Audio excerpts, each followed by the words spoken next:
Yesus. Berjumpa kembali di dalam sarapan rohani GPI Situbondo.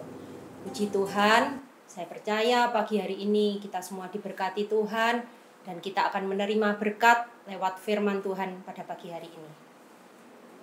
Nah, saudara, dalam perjalanan kita sebagai orang Kristen, pernahkah saudara berpikir berapa lama saudara sudah menjadi orang percaya? Berapa lama saudara sudah menjadi orang Kristen? Mungkin ada yang menjadi orang Kristen sudah puluhan tahun, belasan tahun, atau mungkin sejak masa kecilnya ya. Nah, mungkin juga banyak di antara kita yang berpikir bahwa kalau kita sudah percaya Yesus, maka kita ini cukup bagi kita bahwa kita sudah diselamatkan. Kita akan mungkin merasa aman, kita merasa baik-baik saja ketika kita sudah rajin beribadah, ketika kita sudah setia melayani Tuhan. Tapi apa ini yang Tuhan inginkan sebetulnya buat kita? Sesungguhnya hakikat mengapa Yesus rela datang ke dalam dunia, Dia mati di kayu salib, adalah supaya kita ditebus dari cara hidup kita yang sia-sia, dan supaya hidup kita ini diubahkan, hati kita dibaharui. Itulah hakikat dari kedatangan Tuhan Yesus untuk menebus kehidupan kita. Jangan sampai kita menjadi orang Kristen yang kita sudah lama ikut Tuhan Yesus, tapi hidup kita terus seperti itu, kita tidak ada perubahan, hidup yang tanpa perubahan.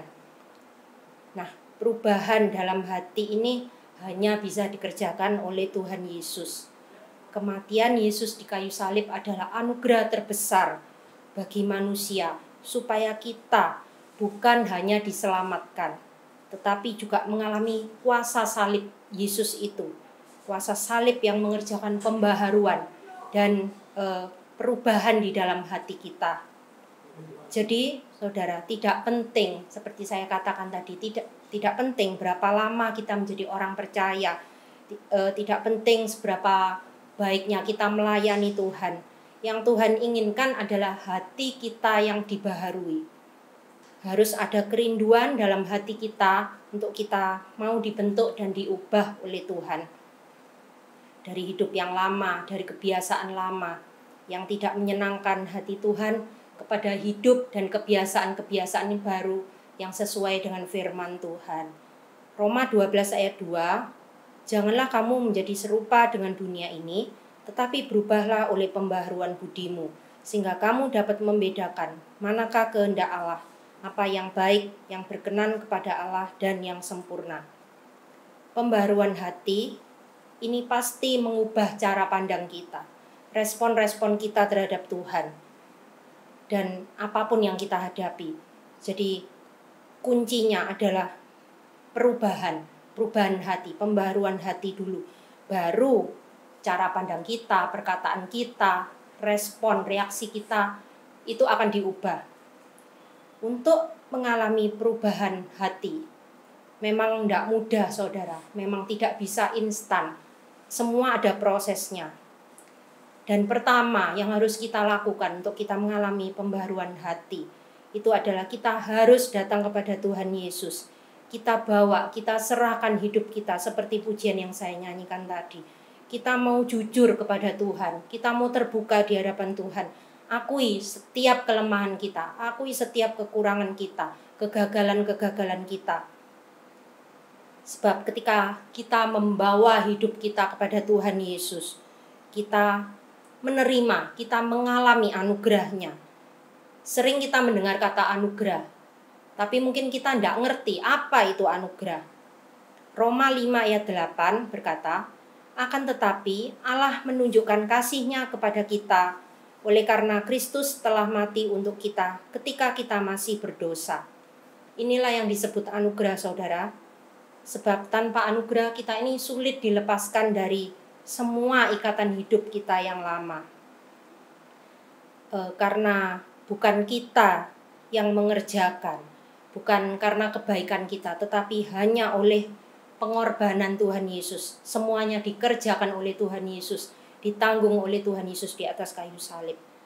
Yang kedua, kita harus terus menjaga komunikasi, persekutuan pribadi kita dengan Tuhan. Tidak ada cara lain, lewat doa, lewat baca firman Tuhan dengan tekun setiap hari. Semakin banyak kita berhubungan dengan Tuhan, maka kita akan menjadi semakin serupa dengan Tuhan Yesus. Semakin banyak sifat karakter Tuhan itu yang masuk di dalam kehidupan kita. Yang ketiga, jangan tinggalkan ruang doa kita sebelum perubahan hati itu terjadi. Contoh ya saudara, mungkin ada seorang yang berbuat jahat kepada kita atau merugikan kita. Kita pasti merasa sakit hati. Dan kita perlu bawa perasaan-perasaan kita ini kepada Tuhan. Kita perlu datang, kita akui secara jujur. Kalau kita sakit hati kepada orang tersebut, kita katakan kepada Tuhan, Tuhan tolong aku. Itu ya saudara. Jadi mungkin saudara tidak langsung 1 hari atau 1 minggu saudara bisa mengampuni orang itu. Tetapi ketika saudara terus datang kepada Tuhan, saudara terus tekun, bawa serahkan kepada Tuhan. Di situ Tuhan pasti bekerja. Tuhan bekerja di tempat yang tidak terlihat oleh kita. Roh Kudus akan menolong kita. Sampai nanti pada suatu titik kita akan bisa melihat pekerjaan Roh Kudus itu benar-benar nyata. Kita mungkin yang dulunya tidak suka, benci kepada orang tersebut, kita nanti tahu-tahu ketika bertemu dengan orang tersebut, hati kita berubah. Kita bukan lagi timbul kemarahan, kebencian, tapi yang timbul justru rasa belas kasihan, rasa kasihan kepada orang tersebut ya. Saya pun pernah mengalami hal seperti itu, yang saya ceritakan barusan. Nah, di situ kita harus mau terus berproses dengan Tuhan, karena Roh Kudus itu bekerja di tempat yang tersembunyi untuk menyembuhkan luka-luka hati kita. Saudara, kita baca di dalam Yehezkiel 36 ayat 26, 27 dan 31. Kamu akan kuberikan hati yang baru dan roh yang baru di dalam batinmu, dan aku akan menjauhkan dari tubuhmu hati yang keras dan kuberikan kepadamu hati yang taat. Rohku akan kuberikan diam di dalam batinmu, dan aku akan membuat kamu hidup menurut segala ketetapanku dan tetap berpegang pada peraturan-peraturanku dan melakukannya. Dan kamu akan teringat-ingat kepada kelakuanmu yang jahat dan perbuatan-perbuatanmu yang tidak baik. Dan kamu akan merasa mual melihat dirimu sendiri karena kesalahan-kesalahanmu dan perbuatan-perbuatanmu yang keji. Saudara, Yehezkiel ini berkata bahwa Tuhan akan memberikan kita hati yang baru, roh yang baru di dalam batin kita, menjauhkan dari kita tubuh yang keras. Dan ayat 31 dikatakan, kamu akan teringat, kamu itu kita, saya, dan saudara. Teringat kepada kelakuan kita yang jahat di waktu-waktu yang lalu. Kelakuan kita yang sulit untuk diubah. Itu kita ingat dan kita merasa mual. Jadi seperti memalukan gitu ya. Sepertinya kalau kita ingat perbuatan, cara hidup kita yang lama yang tidak menyenangkan hati Tuhan, itu kita merasa malu sendiri. Kita merasa jijik gitu ya, mual gitu ya terhadap kesalahan-kesalahan kita. Dan itu yang Tuhan kerjakan, itu namanya pembaharuan hati. Nah, sesungguhnya anugerah Tuhan kalau kita bisa dibaharui, kalau hati kita bisa diubah, itu anugerah Tuhan semata. Bukan karena kita yang mampu, tetapi karena Tuhan.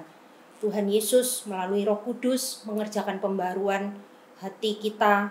Dan mujizat yang terbesar sebetulnya bukan ketika kita ditolong, ketika kita sembuh dari sakit, ketika kita mungkin mengalami terobosan dalam masalah keuangan kita, mungkin terobosan di dalam pendidikan kita berprestasi. Bukan itu saudara, tetapi mujizat yang terbesar adalah ketika hati kita dibaharui oleh Tuhan.